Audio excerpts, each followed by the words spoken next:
अस्सलाम वालेकुम व्यूअर्स, मैं हूं सलीम रजा हैकल। आप तमाम व्यूअर्स को डिजिटल हैकल यूट्यूब चैनल के ऊपर वेलकम करता हूं। इस वीडियो में आपको बताने वाला हूं कि इंप्रेशंस आपके गिग्स के ऊपर क्यों नहीं आते। बेशक आपको लगता है कि आपने बहुत अच्छी गिग बनाई है, आपने ऑप्टिमाइज्ड गिग बनाई है, लो कंपटीशन गिग बनाई है, आपने एसईओ भी बहुत अच्छी की है, लेकिन क्या वजह है कि फिर भी आपको जो है वो इंप्रेशंस नहीं मिल पाते। आप फिर भी फाइवर के ऊपर जिस विल के साथ आते हैं, जिस प्रिपरेशन के साथ आते हैं, जिस सोच के साथ आते हैं कि आप अच्छा काम कर अच्छा रिवॉर्ड लेंगे इन टर्म्स ऑफ अर्निंग, तो क्या वजह है कि आपको इंप्रेशंस नहीं आते। आज के इस वीडियो के अंदर मैं कुछ प्रैक्टिकल चीजें, कुछ प्रैक्टिकल रियलिटीज आपको मैं बताने वाला हूं और आप सबको भी ये बात समझ लेनी चाहिए। जब आपको फाइवर का ये एल्गोरिदम इंप्रेशंस क्यों नहीं आते, ये वाला एल्गोरिदम अगर आप लोग समझ गए तो आपको ये सारे मेथड्स आ जाएंगे, कैसे रैंक करना है, कैसे इंप्रेशंस लेकर आने हैं, कैसे क्लिक्स लेकर आने हैं। इससे पहले मैंने बेशुमार वीडियोस बनाई हैं आपको समझाने के लिए, लेकिन आज कुछ आसान चीजों के ऊपर प्रैक्टिकली ये जो है वो कॉन्सेप्ट समझाने की कोशिश करूंगा कि एक्चुअली इसके पसे पर्दा वो हकाइक क्या है, वो वजूहात क्या है कि जिसकी वजह से आप लोग फेलियर का शिकार रहते हैं और आप इवन के क्लिक्स और ऑर्डर छोड़े इंप्रेशंस नहीं मिलते। आगे बढ़ने से पहले मैं आपको इतना एक ऑथेंटिक कंटेंट लेकर आता हूं, लेकिन आप लोग सब्सक्राइब नहीं करते। रिक्वेस्ट है कि सब्सक्राइब भी कर लिया करें साथ साथ, ताकि मुझे भी हौसला मिलेगा इतना ही वैल्यूएबल कंटेंट, क्वालिटी कंटेंट आपके लिए डेली बेसिस के ऊपर लेकर आ सकूं। तो चलिए जी वीडियो की तरफ बढ़ते हैं। अच्छा दोस्तों, सबसे पहले तो आप ये देखें कि फाइवर का एक अपना एक मेथड है। अब मैं इंप्रेशंस क्यों नहीं आते, इसके ऊपर अगर मैं सिर्फ डिसाइड करके एक आंसर अगर देना चाहूं तो वो ये है कि आपकी वो गिग कहीं पर वो सर्च में फॉल ही नहीं करती, किसी यूजर के सामने ही नहीं आती, कि जिसकी वजह से आपके इंप्रेशंस नहीं मिलते। सबसे पहले तो ये जानना है कि इंप्रेशन है क्या, ये किस बला का नाम है कि जो आपको जो है वो मिल नहीं पा रहे। ठीक है, तो सबसे पहले इंप्रेशंस को समझना है, क्योंकि आप में से बहुत सारों को इंप्रेशंस का पता होगा, लेकिन न्यू ऐसे यूजर्स होंगे, सेलर्स होंगे, किसी को इंप्रेशंस का नहीं पता। याद रखिएगा, आपके पास मोबाइल फोन है, लेट्स से कि आपके पास एक मोबाइल फोन है, आप उसको स्क्रॉल डाउन कर रहे हैं, स्क्रॉल अप कर रहे हैं। आप ये समझे कि आपके सामने जो जो चीज आ रही है, जिसके ऊपर आप बेशक इंटरेक्शन नहीं भी कर रहे, लेकिन वो आपकी स्क्रीन से, मोबाइल स्क्रीन से या लैपटॉप की स्क्रीन से गुजर रही है, दैट मीन्स कि उस चीज के ऊपर एक इंप्रेशन पहुंच गया। ठीक है, मिसाल के तौर पे एक मैं हूं बायर, मैंने क्या किया कि वर्डप्रेस डेवलपर मैंने सर्च किया। सर्च करने के बाद मैंने देखा मेरे सामने तकरीबन 40+ गिग्स मेरे सामने आ चुकी हैं। मैं स्क्रॉल अप करता जाता हूं, मेरे सामने गिग्स आ रही हैं। अब मेरा जिस गिग के ऊपर दिल करेगा, जो गिग मुझे पसंद होगी, मैं उसको क्लिक तो करूंगा, लेकिन इसी दौरान मैंने कुछ स्वाइप अप किया है या स्क्रॉल अप किया, स्क्रॉल डाउन किया है, तो मेरे सामने से कुछ और गिग्स गुजरी हैं। तो जितनी गुजरी है उन सबको एक एक इंप्रेशन मिलता जाएगा, रिगार्डलेस कि मैंने उसके ऊपर क्लिक किया या नहीं किया। इंप्रेशंस के मिलने के बाद फिर क्लिक दूसरा स्टेप है। ठीक है, तो ये होता है इंप्रेशन। अब बात करते हैं कि आपको इंप्रेशंस क्यों नहीं आते, फिर उसी बात के ऊपर आते हैं आपको समझाने के लिए।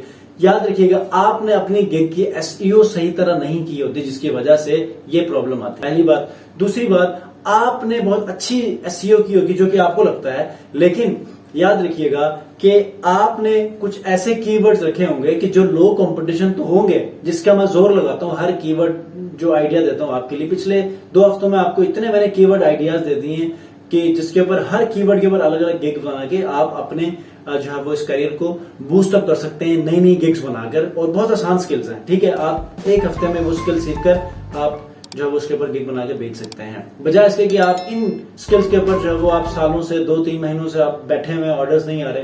तो वो जो मैंने आपको स्किल्स बताई हैं, इसके ऊपर आपको फौरन ऑर्डर्स मिल सकते हैं। तो आपने ऐसे कीवर्ड्स रखें जिसके ऊपर डिमांड नहीं है, लो कंपटीशन तो है लेकिन डिमांड नहीं है। ठीक है, तो आपने कोशिश ये करना है कि ऐसे कीवर्ड रखने हैं जिसका कंपटीशन लो तो हो लेकिन डिमांड भी हो।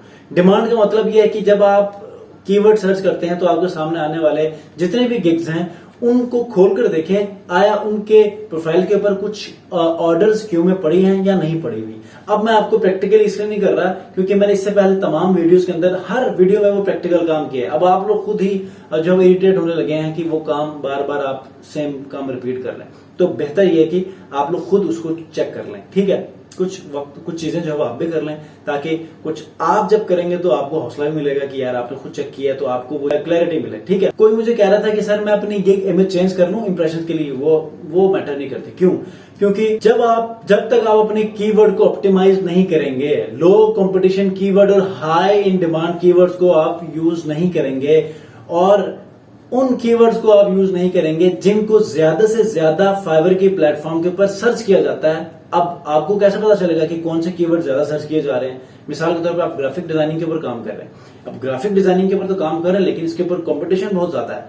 अब आप ये चाहते हैं कि ग्राफिक डिजाइनिंग इस फील्ड में कुछ और भी कीवर्ड्स होने चाहिए कि जिसके ऊपर लोग काम मांगते हो, काम देते हो, लेकिन आपको नहीं पता उन कीवर्ड्स के बारे में। तो मैंने आपको keyword.io के अंदर फाइवर के टैब को सिलेक्ट करके वहां पर आपने ग्राफिक डिजाइनिंग लिखना है। ग्राफिक डिजाइनिंग से रिलेटेड जितने भी कीवर्ड्स होंगे जो कि फाइवर पे सर्च किए जा रहे हैं, वो सारे आपके सामने शो होंगे। इसके ऊपर मैंने वीडियो पहले बनाई है। ठीक है, अगर मुझे मिलती है आसानी से तो मैं आपको डिस्क्रिप्शन में वो लिंक शेयर कर लूंगा। तो इस तरह आप हर हाई कॉम्पिटिटिव कीवर्ड से जब वो रिसर्च करके लो कॉम्पिटिटिव कीवर्ड्स निकाल लेते हैं और निकाल के देखते हैं कि क्या यहां पर भी जॉब मिलते हैं या नहीं मिलती। अगर जॉब्स मिलती हैं तो फाइनल कर लें कि भाईजान लोग इसी कीवर्ड के ऊपर सर्च कर रहे हैं और इसी के ऊपर जो आपको इंप्रेशन भी मिलने वाले हैं, क्लिक्स भी मिलने वाले हैं और ऑर्डर्स भी मिलने वाले हैं। ठीक है, ये इस तरह जो आपका काम चल जाता है। सम टाइम क्या होता है कि आपने लो कंपटीशन कीवर्ड्स पे रखे होते हैं और हाई इन डिमांड भी होते हैं, लेकिन आपका कंपेटिटर, आपके और भी जितने कंपेटिटर्स हैं, वो इतने जो है वो स्ट्रांग है कि वो आपके गिग्स को जो है वो ऊपर आने ही नहीं दे रहे। तो इस तरह भी समटाइम आपको ये प्रॉब्लम्स आ सकती हैं। नेक्स्ट, कभी कभार आप अगर लेवल 1 लेवल 2 सेलर्स हैं तो यहां पर भी आपको ये प्रॉब्लम हो सकती है कि फाइवर ने आपकी प्रोफाइल को पीछे किसी जो वो पेज के ऊपर धकेल दिया हो और नए सेलर्स को वहां पर अपॉर्चुनिटी मिली हो कि वो आपकी जगह पर आकर अपनी सर्विसेज सेल आउट करें। तो एक वजह ये भी हो सकती है। होता यह है कि फाइवर का एल्गोरिथम कुछ इस किस्म का काम करता है कि आपने अब की बार जो मैं अब बता रहा हूं ये समझना है कि फाइवर का एल्गोरिथम ये कहता है कि न्यू सेलर्स को भी अपॉर्चुनिटी मिले, जो एग्जिस्टिंग सेलर्स हैं उनको भी अपॉर्चुनिटी मिले। अगर न्यू सेलर को अपॉर्चुनिटी नहीं मिलेगी तो डेफिनेटली उनके पास फाइवर का जो एक ओवरऑल मॉडल है वो जो है बेफायदा हुआ, वो करामत नहीं रहा, क्योंकि यहां पर तो ऑलरेडी जो एग्जिस्टिंग कस्टमर्स हैं या बायर्स हैं वो तो अपना काम कर रहे हैं। सोचा ये जाता है कि रिसर्च ये कहती है फाइवर की जो भी एक्सपीरियंस या ज्यादा एग्जिस्टिंग जो बायर्स हैं जो कि काफी अर्से से हैं, थोड़ा सा अरसा गुजारते हैं, तो वो इतना क्वालिटी काम नहीं करते कि जिसकी वजह से फाइवर ने अपना एक ऐसा एल्गोरिदम बनाया है, बड़ा टफ एल्गोरिदम बनाया है, जिसको इवेलुएट करके छोटी मोटी गलतियों को भी वो काउंट करके वो क्या करता है, पीछे धकेलकर नए यूजर को जो है वो नए सेलर को आगे जो है वो प्रमोट करता है ताकि उनके स्किल्स को चेक कर सके। एज पर माई स्टडी के 7 दिनों के लिए किसी भी नए यूजर को, नए सेलर को फाइवर का प्लेटफॉर्म इवेलुएट करता है, मतलब मॉनिटर करता है कि ये किस किस्म का काम कर सकता है, आया ये एक्टिव रहता है, रिस्पांस टाइम कैसा होता है, और इसी के साथ साथ अगर इसको ऑर्डर मिलता है ये डिलीवरी कैसे देता है, और ये सारी चीजें वो काउंट करता है। उसके बाद जाके उसके गिग को ऊपर नीचे कर सकते हैं। तो ये थी कुछ ऐसी चीजें, टिप्स एंड ट्रिक्स जो कि इंप्रेशंस ना आने की वजूहत हो सकती हैं। तो आप लोगों ने इनके ऊपर काम करना है। याद रखिएगा, जब तक आप सर्चेबल कीवर्ड, लो कंपटीशन और हाई डिमांड कीवर्ड आप नहीं रखेंगे, आपको इंप्रेशंस कभी भी नहीं मिल सकते। उसके बाद फिर आप जब क्लिक्स की बात आती है तब इमेज का इशू होता है। इमेज आप चेंज करके कुछ ऐसा कुछ ऊपर नीचे रद्दोबदल कर सकते हैं, लेकिन हम इंप्रेशंस की बात करें तो इंप्रेशंस का एक अलग ही सिनेरियो है जिसको आपने बहुत केयरफुली देखना है ताकि आपके प्रोफाइल के ऊपर काम तो शुरू हो जाए, काम आना शुरू हो जाए, जिसकी वजह से आपको क्लिक्स और ऑर्डर्स मिलना शुरू हो जाए। आई होप कि ये वीडियो आपको पसंद आ गई होगी। अगर पसंद आई है तो कमेंट करके मुझे जरूर अप्रिशिएट कीजिएगा। चैनल को सब्सक्राइब नहीं किया, सब्सक्राइब करके बेल आइकन को प्रेस कीजिए। इस वीडियो को जरूर लाइक कीजिएगा। Thank you very much. मिलते हैं नेक्स्ट वीडियो में। अपना बहुत ख्याल रखिए। अल्लाह हाफिज।